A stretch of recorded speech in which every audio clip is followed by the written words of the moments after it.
Welcome to commerce spirit the CS. आज के इस वीडियो में हम डिस्कस करने वाले हैं फाइनेंशियल अकाउंटिंग के आंसर की को।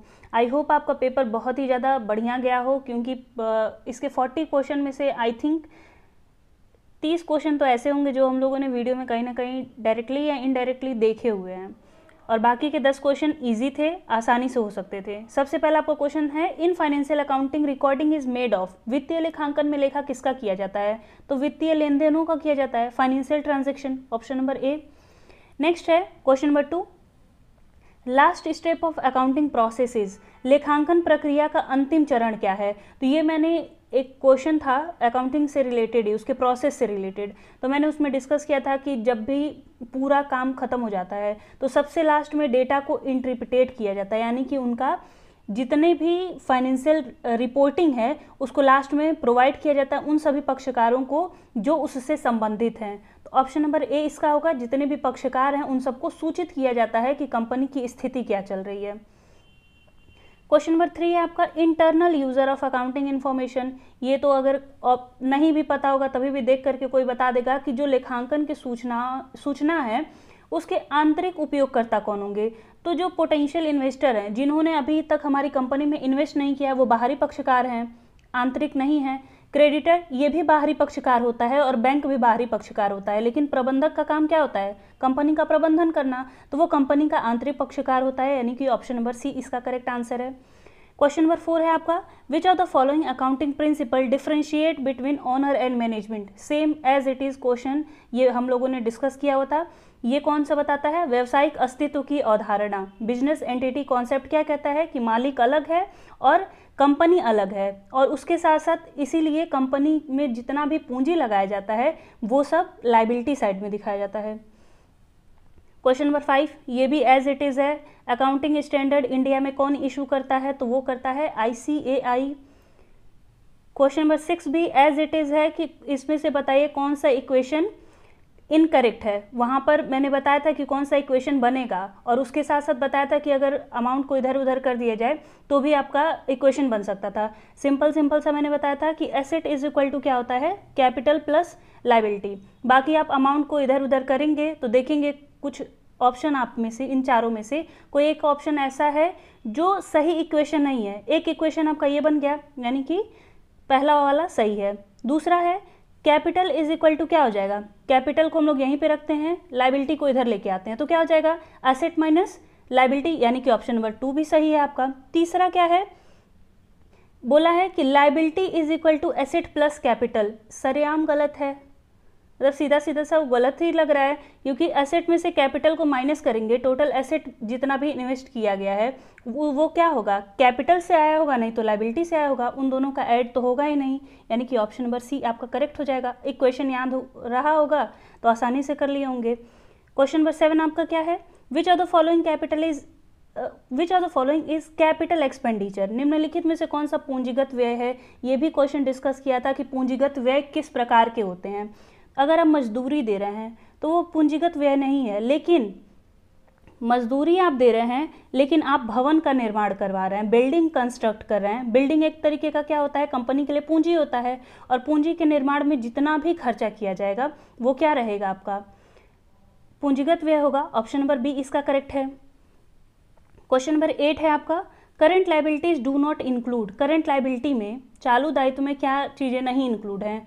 तो BP हो गया, क्रेडिटर हो गया और आउटस्टैंडिंग एक्सपेंसेस हो गया। ये तीनों इंक्लूड होते हैं, लेकिन जो ऋणपत्र होता है, डिबेंचर होता है, वो लॉन्ग टर्म लायबिलिटी होती है। शॉर्ट टर्म के लिए, 1 दिन के लिए, 2 दिन के लिए, चाहे 1 महीने के लिए नहीं मिलता है, ये 2-4 साल के लिए रहता है। तो ऑप्शन नंबर डी इसका करेक्ट आंसर होगा। क्वेश्चन नंबर 9 है आपका, which one is not intangible asset. ये क्वेश्चन भी डिस्कस किया था कि पेटेंट हो गया, गुडविल हो गया, ट्रेडमार्क हो गया, ये सब क्या होते हैं? दिखने वाले संपत्ति नहीं होते हैं, लेकिन जो विनियोग होता है, आपका इन्वेस्टमेंट होता है, वो दिखने वाला होता है, क्योंकि पैसा आपने किसी को दिया है, चाहे आपने शेयर्स खरीदे हैं, डिबेंचर खरीदे हुए हैं, तो वो सब दिखता है ना, तो वो आपका टेंजिबल एसेट में आता है। क्वेश्चन नंबर 10 है आपका, according to convention of conservatism closing stock is valued at. ये क्वेश्चन भी डिस्कस किया हुआ था कि जो अंतिम रहतिया का मूल्यांकन किया जाता है रूढ़िवादिता की परिपाटी के अनुसार क्या होता है? लागत मूल्य या फिर प्राप्य मूल्य, दोनों में से जो कम रहेगा। क्योंकि जो आपका रूढ़िवादिता का सिद्धांत होता है वो क्या मान के चलता है कि अगर आपको प्रॉफिट हो रहा है तो उसके बारे में मत सोचिए, लेकिन अगर आपको लगता है कि लॉस होगा तो उसके बारे में पहले से ही सोच लीजिए। क्वेश्चन नंबर 11 है आपका, the position of business on 31 March 2022 was as follows, cash 5000, debtors 20,000, machinery 60,000, stock 25,000 और कैपिटल 75,000। इंग्लिश में नहीं ऐड किया था लेकिन हिंदी में यहाँ पे पूछा हुआ है, क्योंकि मैंने जब इंग्लिश में क्वेश्चन पढ़ा तो मुझे लगा कि इसमें निकालना क्या था।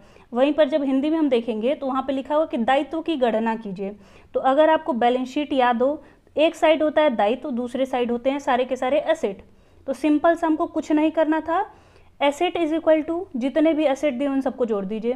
तो आपका 5, 20, 25 और 60, ये कितना हो जाएगा आपका 85,000, सॉरी 25,000 और भी है 85, और स्टॉक भी दिया हुआ है 25,000 का। इन सबको जोड़ेंगे तो 1,10,000 का हमारा टोटल एसेट आ गया।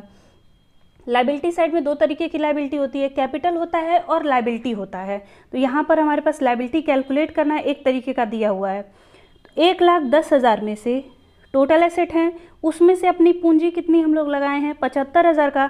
जब माइनस करेंगे तो आंसर क्या आ जाएगा आपका 35,000। ये इक्वेशन आपको याद रहा होगा तो आसानी से कर लिए होंगे।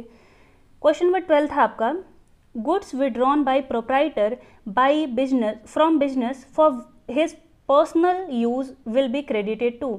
स्वामी के द्वारा अपने निजी उपयोग के लिए व्यवसाय से माल निकालने को कहाँ पे रखेंगे, तो उसको हम लोग कहाँ पे भेजते हैं, ड्रॉइंग अकाउंट में। नेक्स्ट है question number 13, which are the following statement is true. निम्नलिखित में से कौन सा स्टेटमेंट ट्रू है। ये क्वेश्चन भी I think as it is नहीं था, लेकिन इससे मिलता जुलता क्वेश्चन मैंने कराया था। Building account is nominal account, गलत है, क्योंकि बिल्डिंग एक तरीके का एसेट होता है और जितनी भी संपत्तियां होती हैं वो कौन से नेचर की होती हैं, रियल की होती हैं। Outstanding is non personal account, ये भी गलत है, क्योंकि मैंने ये भी बताया था कि सैलरी था, अगर वो आउटस्टैंडिंग हो गया तो क्या बन गया, पर्सनल अकाउंट बन गया, रिप्रेजेंटेटिव पर्सनल अकाउंट।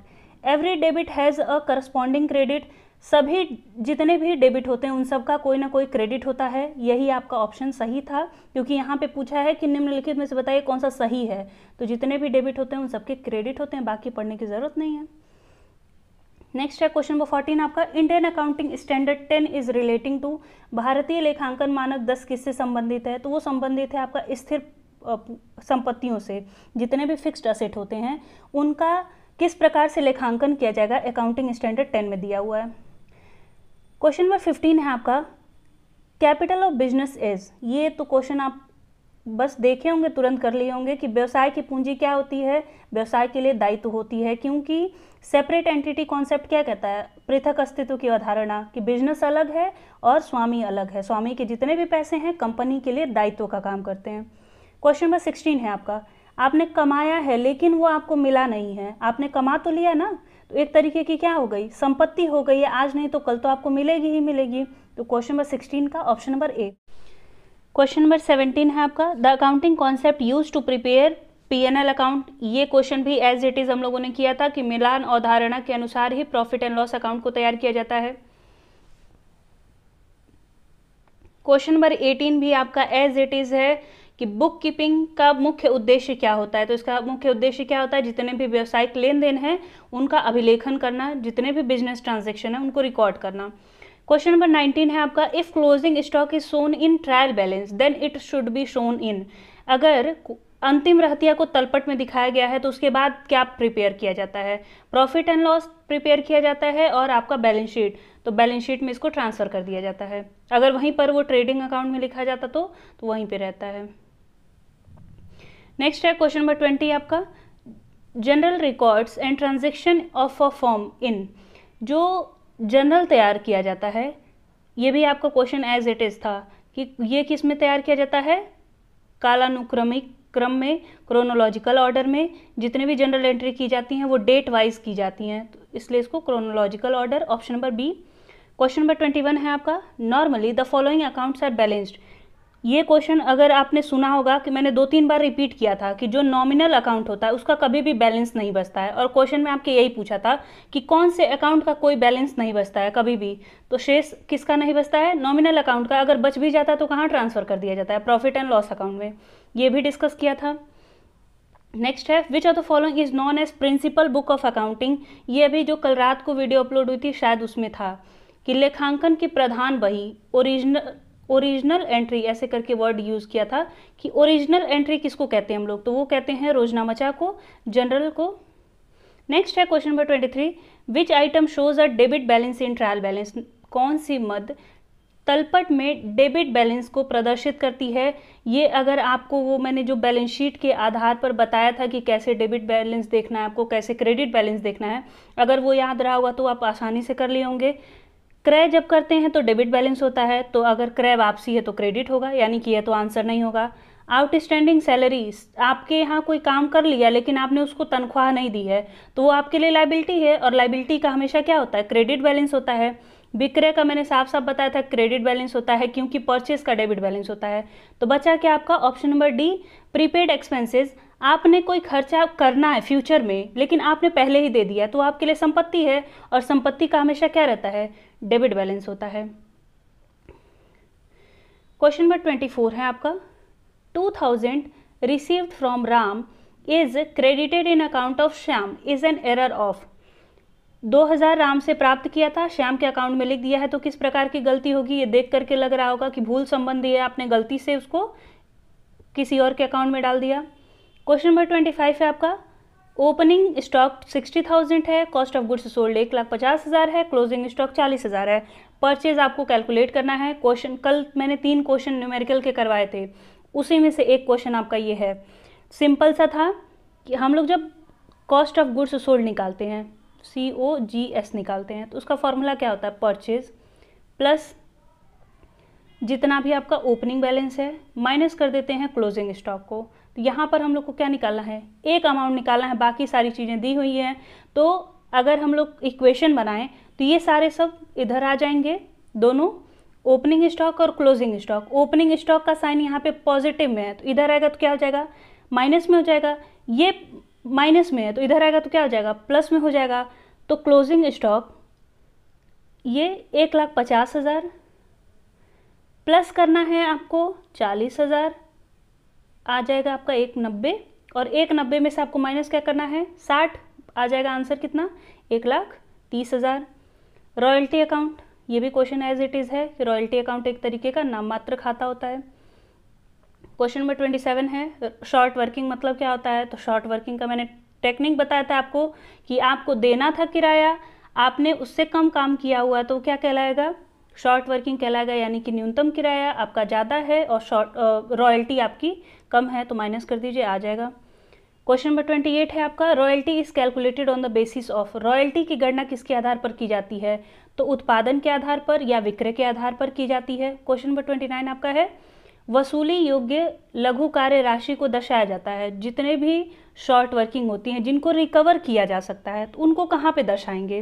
तो थोड़ा सा अगर दिमाग आप लगाए होते तो वो क्या है आपके लिए भविष्य में कहीं ना कहीं आपको वो रिकवर हो जाएगी, तो आपके लिए क्या बन जाएगी, वो संपत्ति की तरह बन जाएगी। तो चिट्ठे में उसको दिखाएंगे हम लोग असेट साइड में। क्वेश्चन नंबर 29 का डी होगा। क्वेश्चन नंबर 30 है आपका, पट्टेदार द्वारा अर्जित अधिकार शुल्क को क्रेडिट किया जाता है। लेजर के अकाउंट में आपका रॉयल्टी किधर जाएगा, तो उसको मिल रहा है ना, तो वो कहाँ पे लिखेगा, रॉयल्टी रिसीवेबल अकाउंट में। ये क्वेश्चन भी शायद हुआ था। क्वेश्चन नंबर 31 है आपका, शॉर्ट वर्किंग अनरिकवरेबल मतलब कोई ऐसा लघु कार्य है जिसको अब वसूला नहीं जा सकता है। अगर वसूला नहीं जा सकता है तो कंपनी के लिए हानि है, और हानि कहाँ पे ट्रांसफर होता है, प्रॉफिट हो गया चाहे लॉस हो गया, वो ट्रांसफर होता है प्रॉफिट एंड लॉस अकाउंट में। क्वेश्चन नंबर 32 है आपका, royalties are equal to. Royalty किसके बराबर होती है, तो फॉर्मूला आपका था short working is equal to minimum rent minus royalty. यहाँ पर हमको निकालना क्या है, रॉयल्टी। अगर इसको इधर भेज दिया जाए, शॉर्ट वर्किंग को इधर ला दिया जाए और रॉयल्टी को इधर कर दिया जाए तो क्या हो जाएगा, मिनिमम रेंट में से क्या माइनस कर दीजिए, शॉर्ट वर्किंग माइनस कर दीजिए, ऑप्शन नंबर बी। तो कहीं ना कहीं आपका क्वेश्चन डिस्कस था, बस अगर थोड़ा सा दिमाग लगाएंगे तो पेपर बहुत इजी है, नहीं लगाएंगे तो पेपर टफ था। क्वेश्चन नंबर 33 है, under the hire purchase system the buyer becomes the owner of the good when. Hire purchase system में क्रेता मालिक कब बनेगा, तो जब तक वो पूरा भुगतान नहीं करेगा तब तक वो मालिक नहीं बनेगा। मैंने वो कुछ ना कुछ इससे रिलेटेड बताया था कि जब तक इंस्टॉलमेंट का पेमेंट नहीं होता है तब तक वो मालिक नहीं बनता है, और अगर वो मालिक नहीं रहेगा तो जितने भी हानियाँ होंगी, जितनी भी हानियाँ होती हैं वो विक्रेता के पास रहती हैं। ऐसे करके मैंने कुछ डिस्कस किया था इससे रिलेटेड। क्वेश्चन नंबर 34 है आपका, depreciation is charge on the basis of following under hire purchase system. तो हायर परचेज सिस्टम के अंतर्गत हरा से किस पर लगाया जाएगा? तो हरा से लगाया जाता है जितना भी कैश प्राइस दिया जाता है रोकड़ मूल्य पर। Option number A. Question number 35 है आपका, under hire purchase system if the buyer fails to make full payment under payment vendor can. अगर किराए क्रय पद्धति के अंतर्गत क्रेता ने पूरा भुगतान नहीं किया तो विक्रेता के पास कौन कौन से अधिकार होते हैं? माल को फिर से वो ले सकता है, भुगतान के लिए वाद प्रस्तुत कर सकता है, और उसके साथ साथ अतिरिक्त ब्याज या दंड लगा सकता है।